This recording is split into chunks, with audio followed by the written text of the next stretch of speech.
Hey everybody, welcome back to a new video. Today we are looking at a new power station on the channel. This is the Anker 555.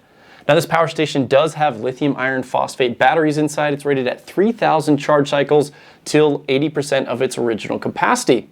Now this has a 1,000 watt inverter and it's rated at 1,024 watt hours of capacity. And there's not that many power stations in the 1,000 watt segment, so I'm pretty excited to give this one a test. Now this review video is going to be a little bit different than other reviews that I've done in the past because I'm going to have a little extra content at the end. After I finish reviewing the Anker 555, I want to go ahead and compare it to one of the best 1,000 watt hour power stations that I've tested on the channel, the EcoFlow Delta 2. So if you guys want to see that, I'll have a timestamp down in the video description. You guys can click on that and jump right to that comparison. Now the Anker 555 has an MSRP of $999. And if you check out their website, it's actually on a pretty steep sale right now, taking $250 off, so you can pick it up for $749. That puts it at a price per watt hour of only 73 cents. So in the rest of the video, I'll be putting it through my testing to see if that price is competitive or not. Now let's go ahead and break down the features of the Anker 555. Starting with the front, you have all your output ports. For example, right here, you have your AC inverter with 6 different outlets where you can plug in your appliances. Next to that, you have 3 different USB-C power delivery ports, and then you have 2 quick charge USB-A ports, so 5 USB ports total. And then you have your 12 volt out, which is a 12 volt socket with a dust cover. Now under that, you have this LED light bar. It's really warm, kind of an orangey tone. You have a solid color when you turn that on, and then you have the blinking SOS in case you have an emergency. Now for the display, you can push the display button here and you get a huge battery percentage. You basically can see this across the room. Now whenever you're using the power station, it will show you your watts input, your watts output. It will tell you how much time is left, whether you're discharging or charging the battery, and of course it shows you the battery percentage, so I like the display on this. Unfortunately, this power station does not have smart app connectivity. Now looking at the top of the power station, you have this huge handle up here. Now it does make it easy to carry around, but it does take up quite a bit of extra space, and there is no wireless charging underneath the handle here. Now on each side of the power station, you have your exhaust and your intake ports so that it can cool itself off with its fans. And then looking at the back, you have your charging port and a small reset button. Now the power station comes in at 29 pounds, so it's still fairly portable, and I'll throw up the dimensions on the screen. So let's go ahead and jump into the testing that I did on this power station, starting with the AC inverter testing. Now this power station is advertised to have a 1,000 watt pure sine wave inverter. It should be able to handle 1,000 watts continuous or 1,500 watts peak. Now one of the best ways to test that is by plugging in a 1,000 watt load to see if it can go for 15 minutes. And this is so that we can test if it'll overheat, if we get any voltage sag, or if there's any issues with the sine wave output. So I started the test with 1,000 watts and started my timer and let it go. Now a few minutes into the test, I pulled out my oscilloscope, and this is the pure sine wave that I was seeing, so very good there. And then I swapped it over, and this is the voltage output that I was getting. I was getting 108 volts. So a little bit of voltage sag. For example, when this is not under any load at all, I'm getting 110 volts output and 108 when it's under max load. Now I let the test go for an additional 10 minutes, and I noticed the fans were running at max speed at this point, so I pulled out my sound meter and I was getting 60 decibels at 3 feet away, and this is what it sounded like. Now I did let it go for the full 15 minutes, and we didn't have any issues with it overheating or shutting off, so it can handle the 1,000 watt load for 15 minutes. Now I also wanted to test the surge capacity of the AC inverter. Remember, it should be able to handle 1,500 watts. So I plugged in my full-size fridge upstairs. This is a newer model Whirlpool, and when it started up, it pulled around 1,200 watts. And you can see it dropped down to around 125 watts once it was running. So this can start up a full-size fridge, but your mileage will vary depending on the model. For example, I have a fridge downstairs. It's an older Frigidaire, and this one pulls 2,200 watts on startup, and this power station could not handle that surge load. So it depends on the fridge that you own. Now another way to test the surge capacity of the AC inverter is by plugging in power tools. Now I will warn you, most power stations do not like the surge current on these power tools. Now I tested a circular saw and a sawzall, and this is what it looked like.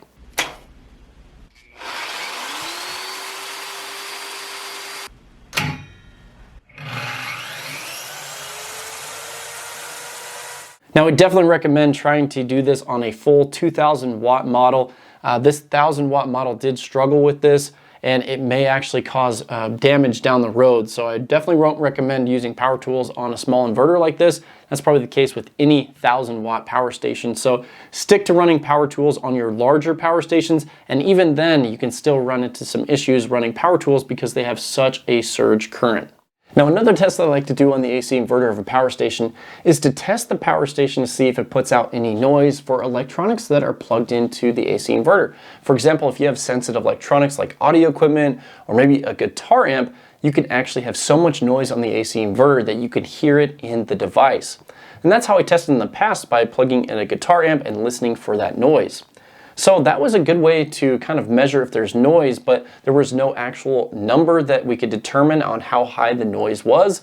And I feel like you could easily modify the results by adjusting the knobs on the top, so it could be a little dishonest. So what I wanted to do was go ahead and find a new way to test for noise on an AC inverter. Now, after a long time searching, I found this meter from Tri-Field Electronics. This is a dirty electricity meter, and basically it measures the noise from peak to peak on the sine wave output, and it gives that number in a number of millivolts from 1 up to 2,000. So we actually get a measured noise level, and if it's over 2,000 millivolts, it actually just blanks out the screen and you know it's crazy high. So let's go ahead and plug it into the inverter on this power station, and then we'll go ahead and demonstrate the results with the guitar amp, and you guys can see how they line up. Now, when I plug in this meter, you can see that the screen is showing blank numbers, which means it is well above 2,000 millivolts, which means this is putting out a lot of noise.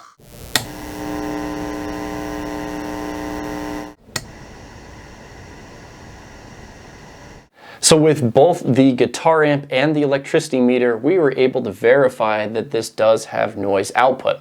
Now, I will be testing a lot of my other power stations to kind of come up with some standards.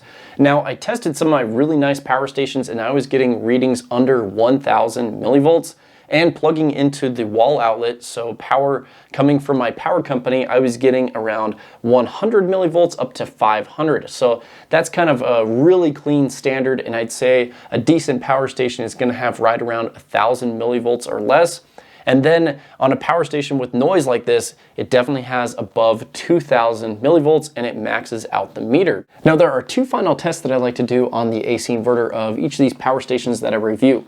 The first test is a full discharge test, meaning that I charge it up to 100% and discharge it at a 0.2C rate to see how much power we get versus the advertised capacity. Now, this has an advertised capacity of 1,024 watt hours, and as I discharge this all the way down, I was able to get 900 watt hours of capacity, or right around 87.8% of the advertised capacity. So very good numbers there. Our goal is 85%, and we did exceed that.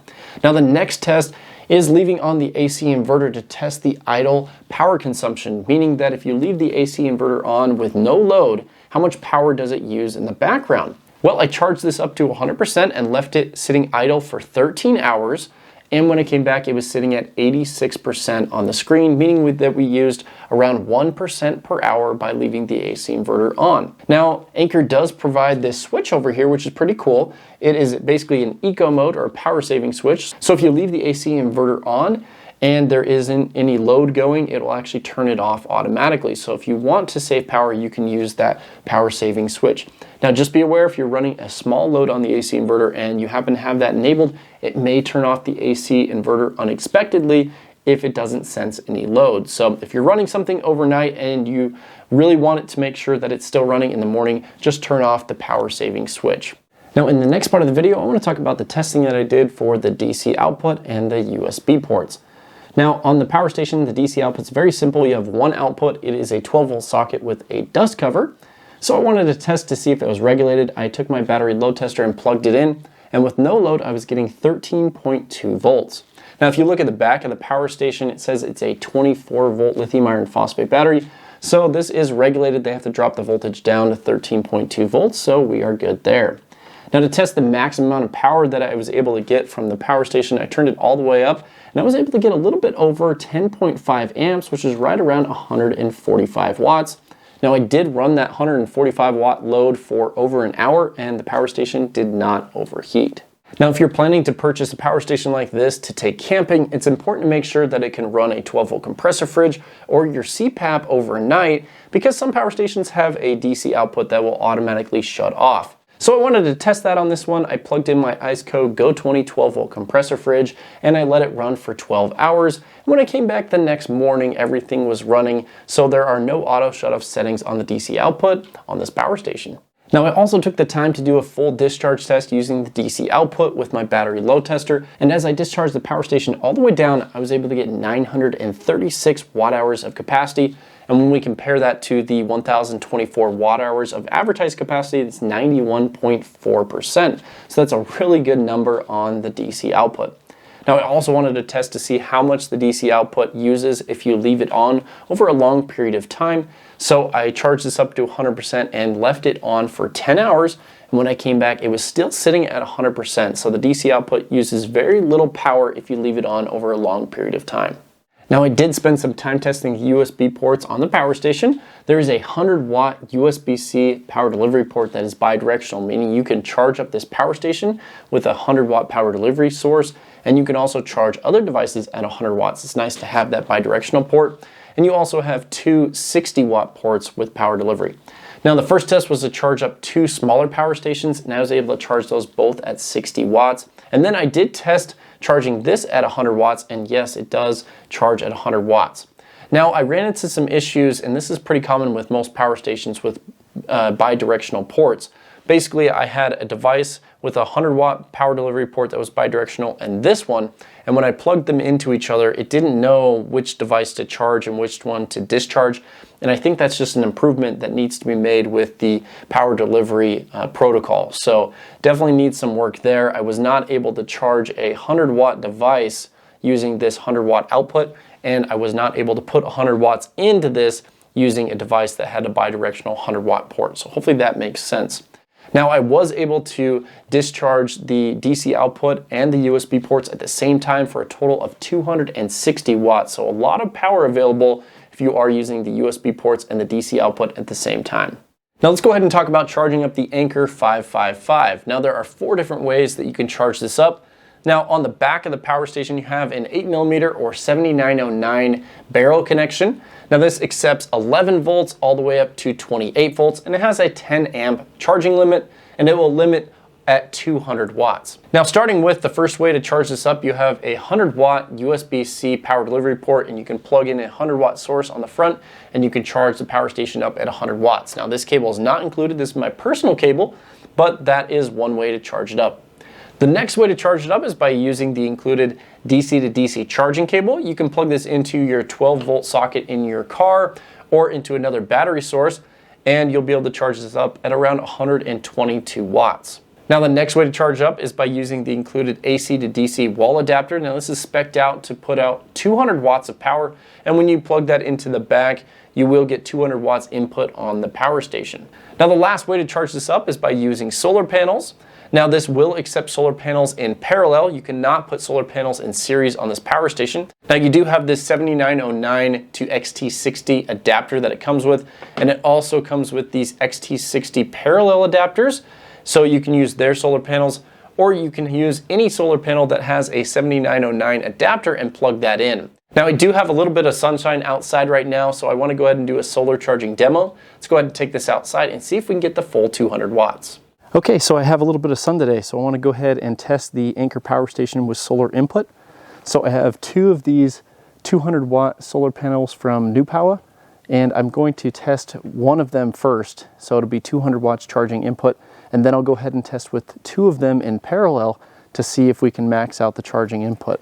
Now, the solar conditions are pretty clear today, just a little bit of haze, and it is pretty cold. It's around 25 degrees. Now, you never want to charge your power stations below freezing. Now, this has only been out here for about a minute or so. I'm going to briefly test it, and then we're going to take it back inside so I do not charge it below freezing. Okay, so we are using the stock solar adapter. It's XT60 to 8mm. Let's go ahead and plug this in on the back. And we're charging at 169 watts. Okay, so I've gone ahead and connected both of these in parallel using MC4 parallel adapters. Still using the same cable here. Let's go ahead and see what happens with overpaneling with 400 watts. Okay, so we have both these solar panels in parallel now. Let's go ahead and plug it in. Okay, we're sitting at 184 and 183 watts input, so just a little bit more power. Now, whenever you hook solar panels together in parallel, the voltage stays the same, so it's not going to damage the power station. It just allows for more amperage, and the power station will automatically limit the amperage input. So it just means there's more amperage available. Okay, so there's the solar charging demo that I wanted to do with the Anker power station. Now it is below freezing, so I do not want to damage this, so we're going to go ahead and take it inside. Now this power station accepts dual charging. From the back you can plug in a solar panel or the AC wall adapter, and on the front at the same time you can plug in a USB power delivery source, and you can charge up to 300 watts. Now just be aware, once you hit 90% on the battery, it will turn off dual charging, so you can only charge at 200 watts. Now I also tested pass-through charging on this model, which allows you to use the power station and discharge it at the same time. And I tested this for an hour and I didn't see any issues. Now in the next section of the video, I want to talk about the warranty and customer support for this product.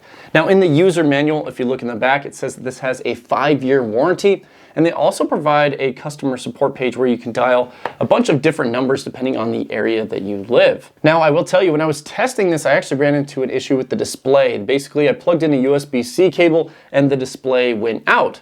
Now it was still completely charged, but I could not get the display to turn back on, so I thought it'd be a great option to call their customer support and see if I could get a hold of someone on the phone to help me with the issue. So I dialed the USA number, and within 5 minutes I was talking to someone about the issue. Basically, I explained the issue to the representative, and they told me that the reset button on the back of the device is actually meant to reset the display if it happens to freeze up. So within 30 to 40 seconds on the phone with them, I had the issue resolved. Now I'll tell you guys, it is awesome to have a company that you can actually call and talk to someone over the phone and get your issue resolved. Some companies you'll go back and forth over emails, and with different time zones, it could take months to get your product fixed or replaced. So I'll tell you guys, having someone that has phone customer support is awesome. Now the only other company that I've ever got a hold of someone over the phone was EcoFlow. So those are the two best customer support experiences that I've had with EcoFlow and with Anker. So huge thumbs up to Anker. I definitely feel that they would stand behind the 5-year warranty. Well, now that I've finished all the testing on the Anker 555, let's go ahead and put it through my power station grading system. Now this has evolved over the last 6 months because of your guys' feedback, and I'll go ahead and break down some of those changes, but this power station grading sheet is always being updated, and I'm always putting new results in there and adding new tests, especially on the second tab. So if you're in the grading sheet and you go to the second tab of the spreadsheet, you guys will be blown away with all the information in there. Now just so you guys get an idea of how many tests that I do on this paper is completely full front to back with notes on how this power station did on all my tests. So then I take all that information, I throw it in the power station grading sheet on the second tab, and then I come up with the grading sheet here to give it a score of 1 to 10 to give you guys a measurable amount of how good this scores versus other power stations I've tested. So it's all about measurable results. You know, my opinion is a certain thing, but when you can put it down in numbers, it means a lot more. So let's go ahead and fly through these numbers. We'll give it a score of 1 to 10 based on its performance. Now, starting with number 1, can this power station charge up to 100% in less than 4 hours? If you dual charge it using the front USB port and the rear charging port, it can charge in 3.5 hours, so we'll give it a point there. Number 2, does this accept pass-through charging, meaning that you can use it, discharge it and charge it at the same time? Yes, this does support pass-through charging, we'll give it a point there. Now number 3, does this have a pure sine wave inverter? Now I've been a little bit more strict on my testing lately. If it has any noise or if the voltage is lower, I don't give it a full point here. And because this puts out 110 volts AC and it had noise on the AC inverter, we're only giving it a half point because it did have a good sine wave output, but had those 2 issues, so a half point there. Number 4, does it have a regulated DC output? Yes, it's regulated 13.2 volts. Number 5, I've updated this one a little bit as well. Now I break this down into 2 sections. Does it have an informational display and does it have smart app connectivity? Now it only has an informational display, it does not have smart app connectivity, so it only gets a half point on that one. Number 6, does this have any auto shut-off settings? Now I was able to run my 12-volt compressor fridge without any issues. It's nice that they include this power saving switch on the front, which is basically an auto shut-off setting, so if it doesn't sense any power being used, it will turn it off. So just make sure you turn that off if you want to run something overnight. Number 7, now I've adjusted this one a little bit. I used to only require a bidirectional USB-C port, but now I've also started testing some larger power stations, and I think it's important to require UPS mode on the larger ones and a USB bidirectional port on the smaller ones. So above 1000 watt hours, does this have a UPS functionality? And this one does not, so I will not give it a point there. Number 8, does this meet 85% of its advertised capacity? On both the DC and AC output tests, we were able to get above 85%, so very good results there. We'll give it a full point. Number 9, does this charge up to 100% in 5 hours using solar panels? Now, they call these solar generators for a reason. It's super important that you can get a full charge in 1 day. Now, this one had a little bit low of solar input, but it was barely able to make the cutoff of getting full in 5 hours. So just be aware, I would have liked to see a little bit more solar charging input on such a large power station. 200 watts is very limited, but it does hit it barely within 5 hours. So we will give it a point there. And number 10, the actual price per watt hour on the power station is under 80 cents. On sale, that you can pick this one up for 73 cents a watt hour, so I will give it a full point there. So as we tally all these up, it does score 8 out of 10 points available on my power station grading sheet. So let's go ahead and talk about the pros and cons on this Anker 555, and then we'll compare it to the EcoFlow Delta 2. So starting with the pros, the first one would be the 5-year warranty. Very good warranty for any product that is available today. And the customer service of Anker, being able to talk to someone over the phone, that's excellent. The next one would be the actual efficiency. We are able to get 85% of the rated output for both the DC output and the AC inverter, so very good there. Now for the actual pricing, that's another pro. Comes in at 73 cents a watt hour, which is below average for a big brand name item like this. Now the last one would be the bidirectional USB-C power delivery port. A lot of people like having 100 watt charging input and the fact that this can dual charge. Let's go ahead and break down the cons. Now the cons are basically, this is lacking upgraded features. For example, this has a slow wall charger. It doesn't accept high solar input. This does not have expandable batteries. It does not have UPS functionality. It also has no smart app connectivity or wireless charging. And the only main issue that we saw when we were testing was the actual inverter having a little bit of noise on it and having a lower voltage of 110 volts and then putting it under a low to drop down to 108 volts. So if you're not looking for all the latest and greatest features of a power station, you just want something simple, this one may be right for you, but just keep in mind, there are power stations for this same price that have a lot of those same features, and that's why we're going to talk about the EcoFlow Delta 2. Whoa! Speaking of the EcoFlow Delta 2, there it is. So let's go ahead and break down these two power stations really quick. Now for the pricing, the Anker definitely comes in at a more competitive price. The Delta 2 is currently on sale on their website, but it's not quite $750. So you'll have to spend around $100 more for this one.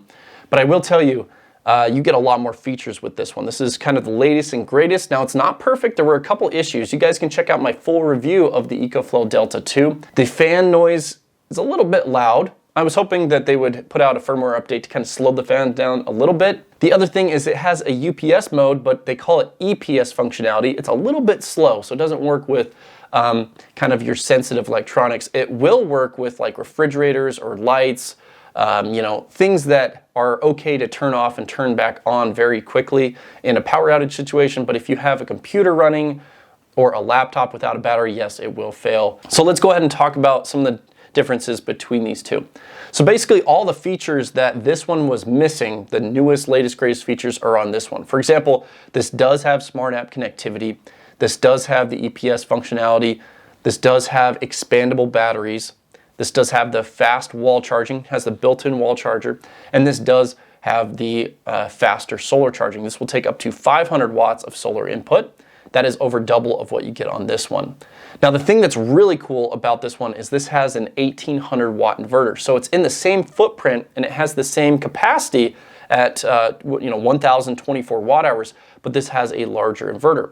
So this is just a little beast. You take this thing around, it can basically power everything in your house, where we ran into issues with this one. Now, if you want to see that functionality, go ahead and check out my full review on the Delta 2. With the expandability options, you basically add the second battery on top and it acts like a full 2000 watt hour or 2000 watt power station. So there are some really good advantages to this one. Now I will tell you the customer support for both these companies is outstanding. These are both the companies that have been able to get a hold of people over the phone, and they've been able to fix my issues. Now the issue I had with EcoFlow was my River Pro failed, and I was able to call them, talk to them over the phone, and they replaced my River Pro because I destroyed the DC output. I was able to get a hold of people on the phone for this one. I was able to get a hold of people on the phone for this one. So I think both of them are very good in that aspect, but other companies, not so good, guys. You have to go back and forth through emails, and sometimes your emails are ignored for 3 weeks. Blue Eddie. But hey, they did get back to me after 3 weeks of me sending emails. So, you know, they could improve that for sure. So I'd love to get your guys' feedback. What do you guys think about the EcoFlow Delta 2, the Anker 555? So would you guys go with the less expensive model, the more simple model, the Anker 555, or would you guys go with the EcoFlow Delta 2? Now thank you guys so much for watching this full review video on the Anker 555, and hopefully you guys like this little comparison at the end between two of these power stations. Now if you guys like the content, please give me a thumbs up. Thank you for watching, and hopefully we'll see you guys in the next one.